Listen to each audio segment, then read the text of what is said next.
Okay, so I think my video got stopped, so we're going to start over again just in case. So up at the top, you'll notice that I wrote some perfect squares up there. 2 times 2, 3 times 3, 4 times 4, 5 times 5, and so forth. And obviously you'd want to keep going to probably 12 times 12. I stopped because I'm just using this as a, hey, this is what you could do thing. I don't need those written up there, but if you do and they help, great, fantastic. As you can see, I've already done number 1, and I broke it down into the perfect square of 4 and then 7. Now 7, you know, is not a perfect square, and it's can't be reduced any further, so I take the square root of 4 and it becomes 2, and then square root of 7 is 7. Here, the square root of 68 is 4 times 17. So that's the biggest square root that'll come out of it. Some of you are using pairs and squares, and that's fine. And if you do, we would break this down to 2 and 2, and that would be a pair. And then 17 can't break down any further, so it stays a square. And so then the 2 goes out in front, and the 17 goes under. Just like that. So 2 square root of 17. On number 3, this gave a lot of you trouble. Reduce it first. 9 divided by 18 is 1 over 2, so the square root of 1/2. Okay? We're not finished though.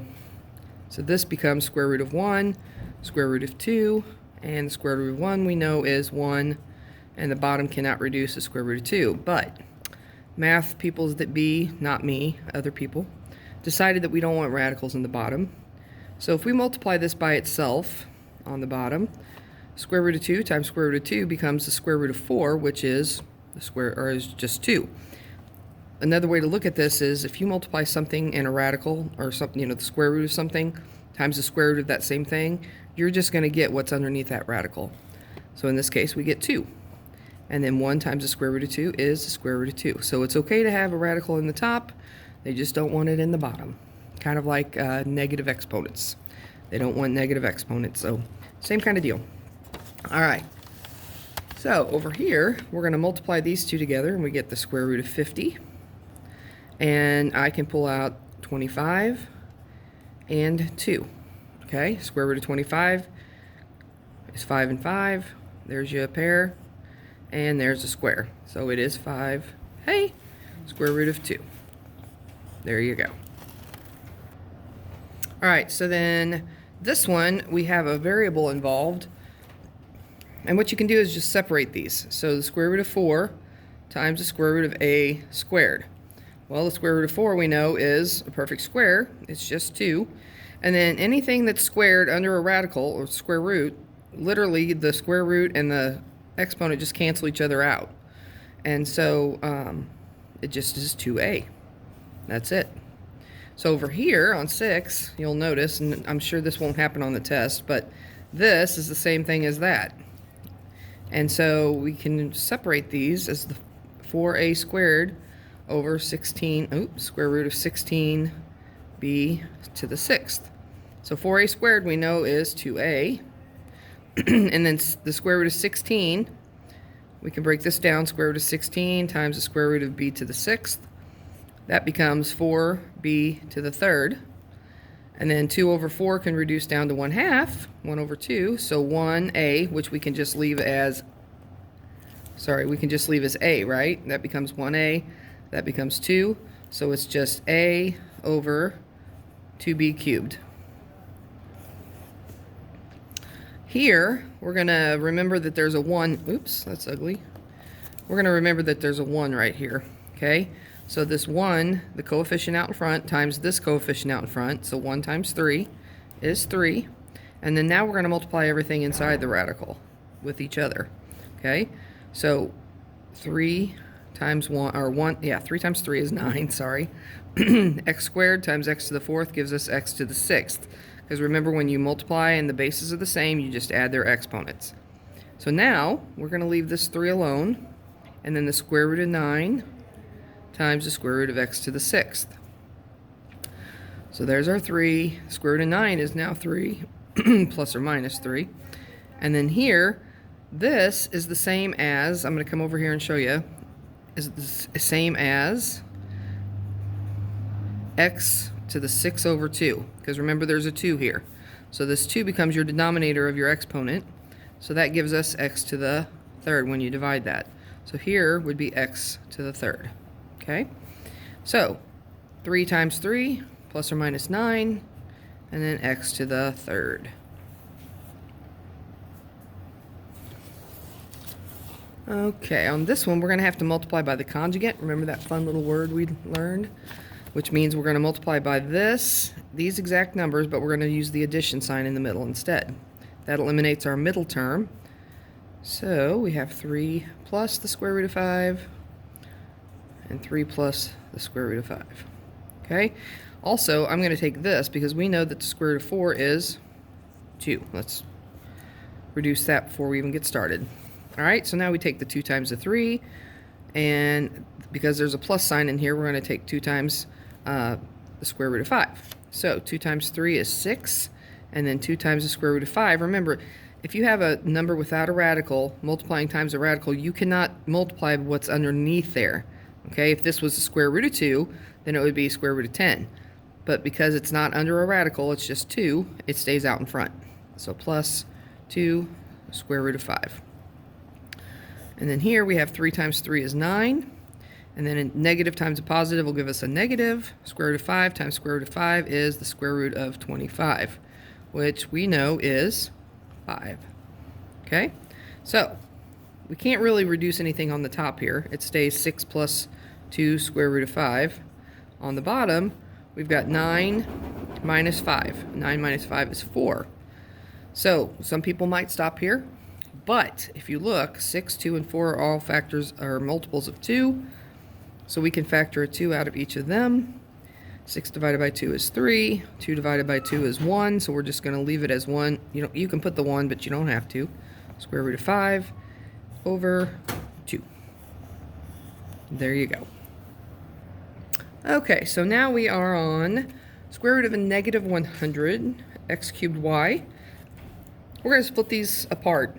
All these things are being multiplied together in here, which means that I can pull out a negative 1, and then the square root of 100, times the square root of x squared, times the square root of x, times the square root of y. And the reason that I separated this into 2 and 1 was because, remember, there's a little 2 here like we did over on that other problem with the 6. If I take the square root of x squared, I'm going to end up with just x. That's it. But if it was 3 over 2, then I'm going to get a decimal or a fraction, and it's going to end up being 1 1/2, which is 1 and then a half. So it's easier just to split them ahead of time and say this becomes x, and we're just going to leave that as x square root of x. Okay, and then y can't reduce it at all either, so it stays square root of y. Over here, square root of a negative 1 is I. Square root of 100 is 10. And then there's our x. So, we clean this up a smidge. We put the 10 in front. I, x, times the square root of xy. You can put those both under the same radical. And that's it. Now, you could put 10xy or 10xi. That's fine too. Alright, so let's try this one then. We have... Okay, so in this one we have a square root of a negative 147. So again, I'm going to pull out the square root of a negative 1. And this is, let's see, 147 would be 49, square root of 49, times the square root of 3. Okay? And then x to the fourth, we're going to leave as x to the fourth because it's an even number, so it divides by 2 evenly. And then y to the fifth, we're going to do y to the fourth times y. Morning, please rise for the pledge. So, I cleaned each one of these individually up. These are all multiplied together, just like they're all multiplied together there. So the square root of negative 1 is I. The square root of 49 is 7. The square root of 3 is still the square root of 3. The square root of x to the fourth is going to be x squared. And the square root of x, or y to the fourth, is going to be y squared. And then square root of y stays the square root of y. So we're going to take everything that's outside of the radical and put it together. That is 7i, so I and 7, and then x squared, y squared, y squared, and then we're going to take everything that's under the radical and put it together, 3y, and that's it. On this one, we're going to need to pull the -1 out first on both of them. So what we can do here is put this one and this one together and multiply them. And when you multiply the square root of -1 by the square root of -1, you get just -1. So those are gone. Now the square root of 8 and the square root of 32 become the square root of 256. And it's a perfect square. 16 times 16 gives you 256. So you have -1 times 16 is a -16. Over here, we're going to do the conjugate again. So we multiply by 5 minus the square root of 5 on top and bottom. All right. When I multiply square root of 5 times 5, it does not become the square root of 25 because this 5 is not under a radical. Okay. So it's going to have to stay out in front. So it becomes 5 square root of 5. And then -5 square root of 5, +5 square root of 5 gives you a negative square root of 25. Notice they're both under the radical, so you multiply what's under the radical. This one was not under the radical, so it has to stay out in front. Okay, that's the difference. So this becomes 5, right? So we have 5 square root of 5 minus 5. On the bottom, because it's the conjugate, we don't have to worry about a middle term. We take this times this and get 25, and then positive square root of 5 times negative square root of 5 gives us negative square root of 25. Same as that, we just make that 5. So 25 minus 5 is 20. It's going to be on the bottom. And on top we have 5 square root of 5 minus 5. So if you look at all three of these numbers, this one, and this one, not this guy, but this guy. These are all multiples or factors, or multiples of 5. So I'm going to divide everything by 5. Divide that by 5, divide that by 5, and divide that by 5. That leaves me with just the square root of 5 here. It could be, you could put a 1 there if you wanted, but it's not necessary. So square root of 5, and then minus, this does have to have a 1 because 5 divided by 5 is 1. And then 20 divided by 5 is 4. And that would be your final answer. Okay. All right, on these, you need to be careful and you look for the plus and minuses and the multiplications. This one we're just adding. So you literally just add like terms. So this is like this. This is not like that. That has an I attached. So 3 plus 4 is 7 plus 6i. That cannot be done, nothing can be done with that any further. You just leave it. Over here, 5, we're going to assume that there's a 1 here, okay? 5 times -1 is a -5, and then I times I is I squared. I squared is -1, so -5 times -1 is a +5. This one, we're multiplying, not adding, so we take -4 times -5 is a -20. I times I is I squared, so -20 times -1, because I squared is -1. Negative times negative is a +20. On this one, you have to double distribute because we're multiplying all this, okay? So you have to take 7 times 8. This is also called foiling, okay? So you take 7 times -8 to -56. And then you take 7 times 3i. 7 times 3 is 21. And then I. Okay? Now you take -6 times -8, or -6i times -8, positive 48i. And -6i times a positive 3i, you get -18i squared, because it's I times I squared, which we know that I squared is -1. So, -56, these two are like terms, positive 21, positive 48, gives us a positive 69i, and then a -18 times a -1 is a positive 18. So this guy and this guy can add together, and we get Okay, so negative 56 and a positive 18 is a negative 38, and then plus 69i. Okay, this one, this little square guy here means you're going to multiply this thing by itself. So you can't just go 1 squared, 7i squared. You got to see how we got these middle terms over here when you multiply those. So it's 1 minus 7i times 1 minus 7i. Okay, so we have to do the exact same thing we just did over here. We got to do this one. So 1 times 1 is 1. 1 times negative 7i is a negative 7i.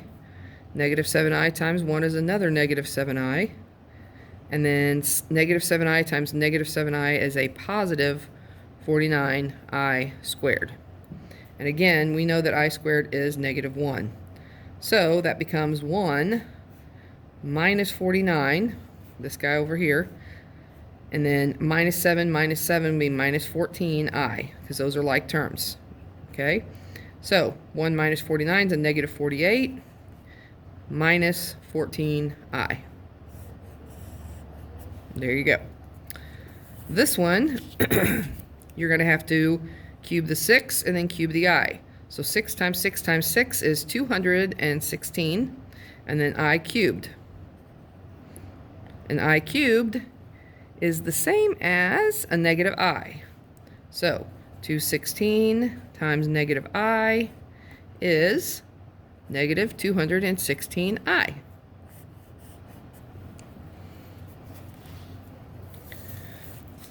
And the bottom, notice we were multiplying on all those. This one, again, there's an add sign, a subtraction, so we're just putting together like terms. There's a 3 without a variable and a negative 4 without a variable. 3 minus 4 is a negative 1, so those are done. And then 7i minus 3i is a positive 4i. This one, we're multiplying everything, okay?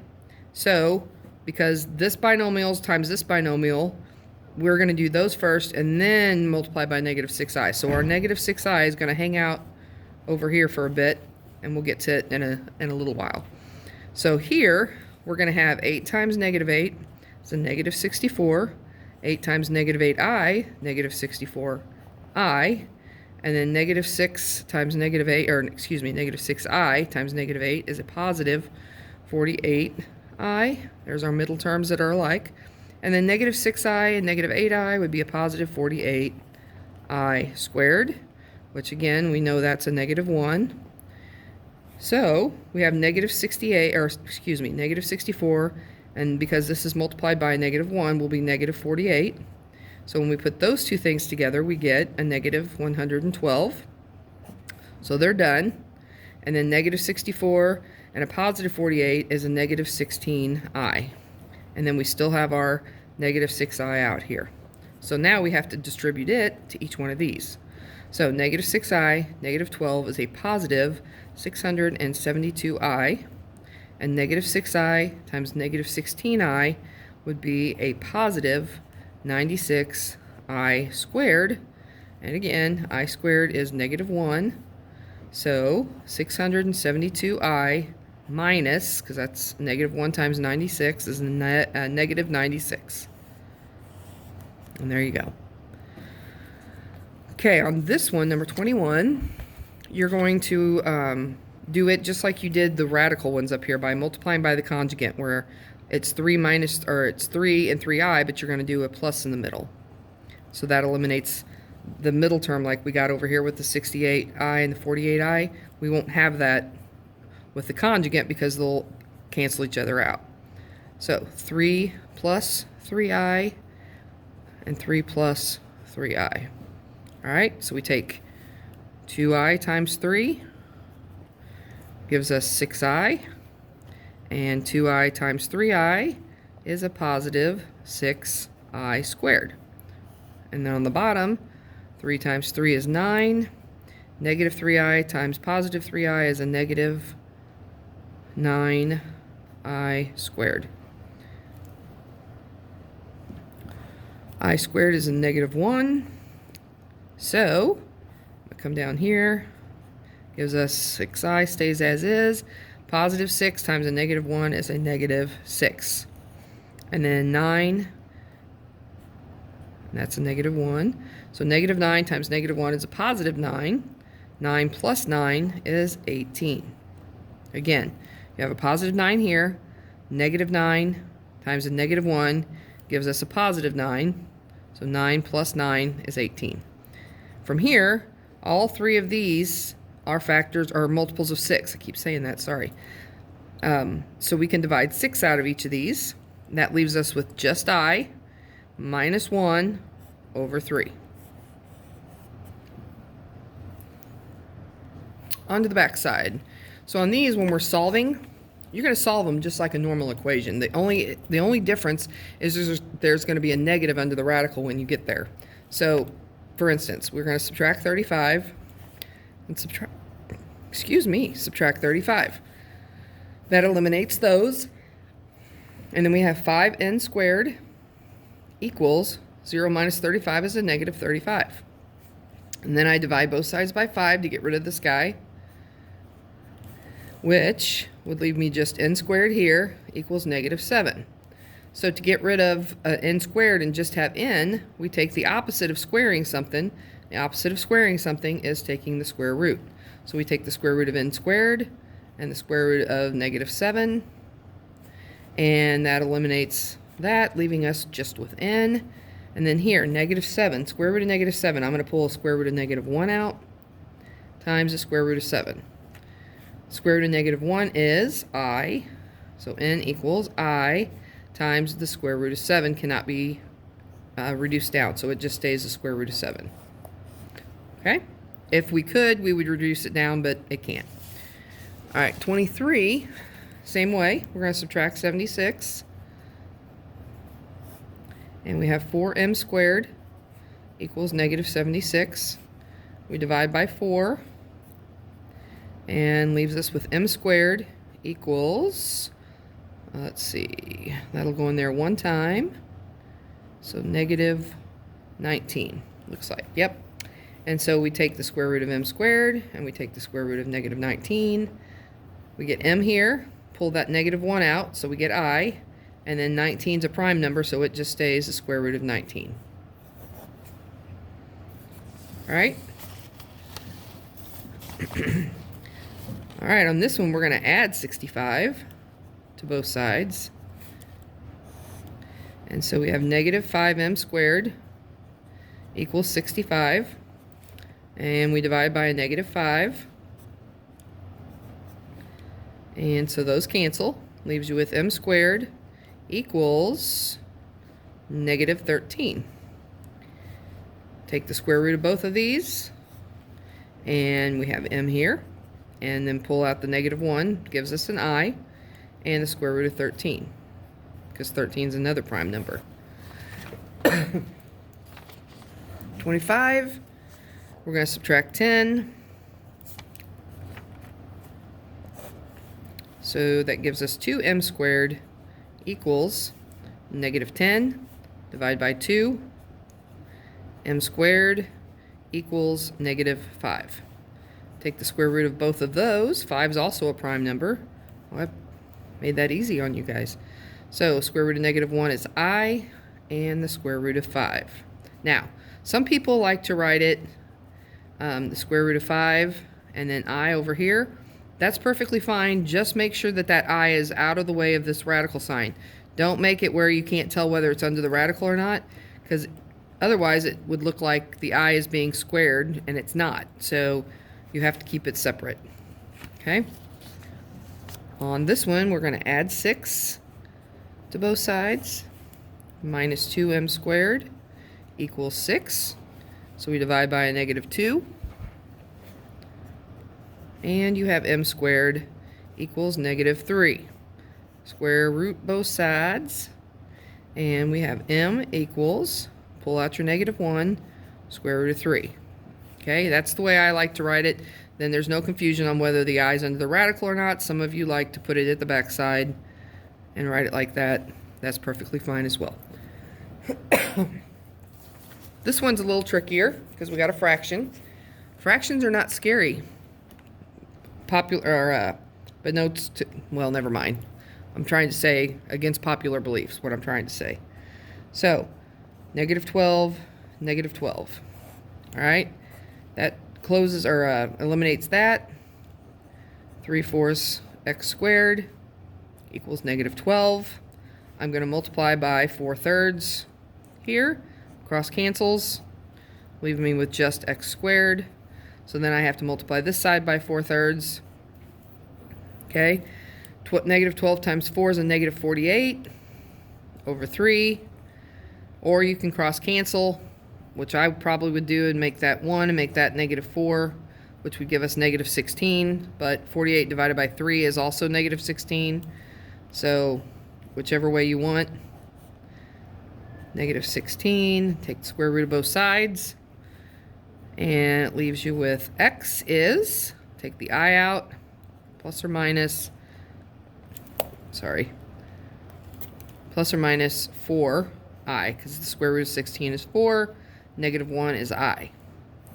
And there you go. All right, these last ones, literally all you have to do is divide this number by 4, okay? So 13 divided by 4 is, it goes in 3 times, but that's not what's important. What's important is 4 times 3 is 12, so 13 minus 12 is 1, so you have a remainder of 1, all right? So then you look at your little chart that I have on the board, and you go to the first spot, and that is the square root of negative 1 or I, either one, okay? So if you do 29 divided by 4, you're going to get 7 with a remainder of 1. So same thing, remainder 1, you go to the same spot. It's going to be the square root of negative 1 or I, either one.